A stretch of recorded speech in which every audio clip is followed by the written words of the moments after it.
My father showed up to meet his dying grandson but couldn't stop thinking about his relationship problems long enough to hug me after I gave birth to my stillborn baby, then called the next day asking for dating advice, so now he can swipe right on never seeing his grandkids again. Posted by you/kittensandchains. Background post 1. My 30F, dad, 57M, invited us for Christmas this year, and usually this has not been a problem for us to attend, since he only lived 1 hour away. But he just bought a new house which is 3 hours away by car, which turns out to be a bit of an issue for us for the following reasons. We have a 15-month-old son, and last time we visited my dad for a day trip, my son was inconsolable the entire way, just wanting to get out of his car seat. This means another 6 hours to look forward to driving back and forth to my dad's house, and just thinking about that makes me stressed out for my son. We do not have a car. We live in a city that doesn't require it, and we bike and take public transport. This means we will have to rent a car to get there, which is incredibly expensive in our country. We do not have a travel bed for my son, who still needs to sleep in a crib for safety reasons. My dad does not have a crib in his house. This means we need to go out and buy a crib just to use that one time in my dad's house.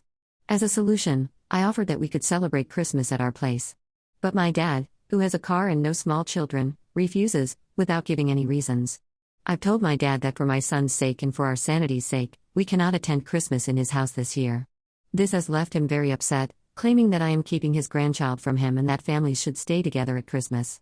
Just for info, in my country, Christmas and opening presents is in the evening, which is why we would have to stay for the night. Am I the jerk? Background post 2, 3.5 months later. When I, 30F, was 6 to 11 years old, I was intimately abused by my maternal grandfather. I never told my parents while it was going on, since I simply did not understand what was going on and I didn't know it was wrong. It was never intercourse, but a lot of inappropriate touching, mostly him telling me to touch his private parts. At least that is what I remember. It all stopped when my grandfather passed when I was 11. I kept what happened a secret from my family for a long time. I think it was a mix of shame and fear that kept me from saying the truth. But when I turned 16, I finally gathered up the courage and told them. I told my mom first, as she was always the one I could talk to about sensitive subjects. But to my shock and dismay, her first reaction was disbelief.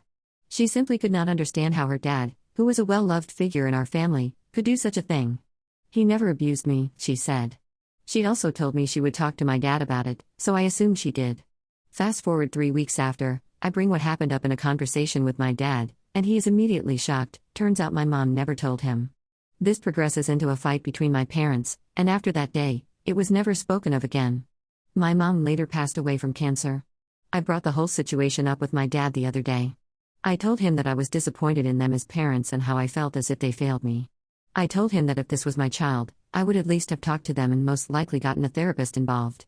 My dad told me that I never expressed a need for a therapist, so he did not know that I needed one. And I told him that I was a child and had no idea what I needed, and that my parents should have guided me. So am I the jerk for being angry at my parents even though I did not express a need for help? Editor's note: to clear up confusion, Op's son was stillborn at 32 weeks into the pregnancy. That's what my son of 32 weeks means. My son of 32 weeks passed away very recently. We knew it was going to happen, so we invited our closest family to say goodbye to him at the hospital. I've always had a very difficult relationship with my dad, but I decided that this was an important thing for him to be a part of. I also needed someone who could take care of our 3-year-old son at home while we were at the hospital and I was giving birth to our stillborn son. He calls me the day before he arrives, asking when I expect to give birth. I tell him that I do not know exactly, since the birth is induced, and it can take anywhere between hours to days for my body to react to the medication. He responds, "Well, I need to let my work know how long I'll be away, so I need a better time frame than that."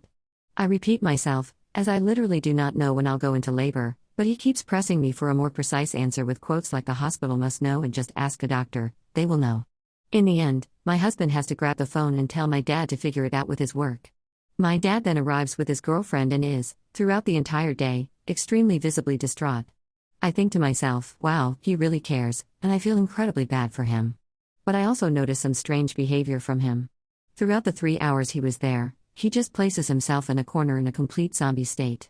He doesn't once console me or my husband. He doesn't once take the initiative to go for a walk with our 3-year-old son or talk to him.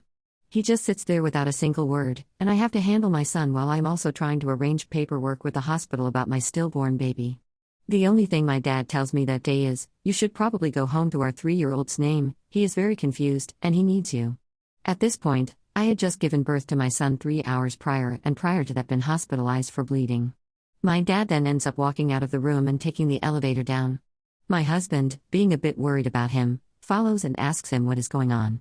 My dad then looks at him and says, "Girlfriend's name and I broke up." My husband doesn't react much other than telling him he is sorry. My husband also decides to keep it from me for the time being because I am dealing with enough grief at that point. Later in the day, we all return home. My dad still sitting motionless on the couch staring into the room. His girlfriend gets up to use the bathroom, and he then turns to me with tears in his eyes and drops the bomb on me as well. "We broke up, but I don't want to talk about it right now."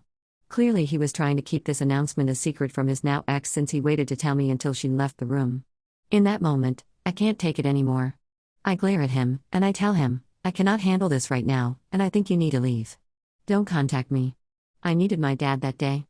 My mom passed away some time ago, and my husband's parents live halfway across the world. I needed my dad more than I had ever needed him, and instead of embracing me, telling me he loves me, telling me he loves our son, comforting me, he is lost in his own grief over his darn breakup. I don't even know if a single tear that day was shed for my son. At the same time, I can't help but feel bad for him, but couldn't he have waited a couple of days to tell me about this? Why did I need to know it on that day? I'm probably just a jerk, I really don't know, but I needed to vent it out. Relevant comments. Commenter 1, I am so sorry for everything you, your husband, and your 3-year-old son are going through. You just needed your dad to be your dad. How is your other son doing? Ops response, he is being a 3-year-old and is being such a brave and amazing little boy. I adore him 1,000 times more than I ever have, and I am showering him with love. He is no doubt affected by it, but I hope we can heal together as a family, and I can give him space to grieve in his own way. Commenter 2, had your dad always been like this? Between how he behaved on the phone and how he behaved at the hospital, your dad strikes me as a very selfish person. I think that you are well within your rights to tell your dad to leave and to not contact you. I'm sorry for your loss. Ops response, we have a very, very strained relationship. When I lost my mom as a teenager, he also engulfed himself in grief and forgot to care for his 4 kids. I had to arrange my mom's funeral because he couldn't handle it. He never once asked how his kids were doing, never once checked in on us. Commenter 3, you need to ask yourself why your husband wasn't able to tackle the administrative tasks of form filing and child minding. I imagine that if your husband was in the middle of a health crisis that you wouldn't hand him a clipboard and a 2-year-old. Ops response, thank you, just to clear it up, in that moment my husband was talking to a photographer about how to arrange the photos of our son. He was in another room and did not see them handing me the paperwork. Commenter 4, if they broke up, why did they come to the hospital together? Ops response, I asked myself the same question. Commenter 5, probably because the ex has a heart and wanted to be there for you in a small way. Ops response, perhaps. She is genuinely a really sweet person, and she has been there for my son more than my dad ever has, so it could be her wanting to be there and support us. Ops response, I can see your point. I am not quite sure when they broke up in the process, but it must have been relatively close to my son's passing. I don't know what happened between them. My dad has some anger issues and some extreme outbursts, and perhaps she had enough and had to step out despite the tragic circumstances.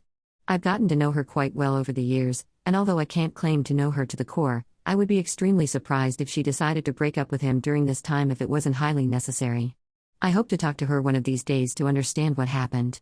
I do have sympathy for the double whammy my dad was hit with, however, if my child ever went through something like this, I can guarantee that the world could be falling apart, and that would not stop me from being there to hug and hold my own child. Whether she broke up with him close to the event or not, I do blame my dad for not being capable of setting aside his own stuff for 3 hours to be there and be present. Update, the next day. My dad called today, 4 times. I did not want to talk to him, so I asked my husband if he could do it. I was genuinely afraid something had happened. My dad used 30 seconds on asking how we are. The conversation then immediately turned into him complaining about his now ex. When he started telling my husband about how he has already signed up for a dating site because now he needs to find a new girlfriend, my husband hung up. My dad called my grandmother and complained about how difficult I was being during his visit at the hospital because I didn't ask why he was so sad. I have blocked my dad from every possible contact, and I will never let him near my family again.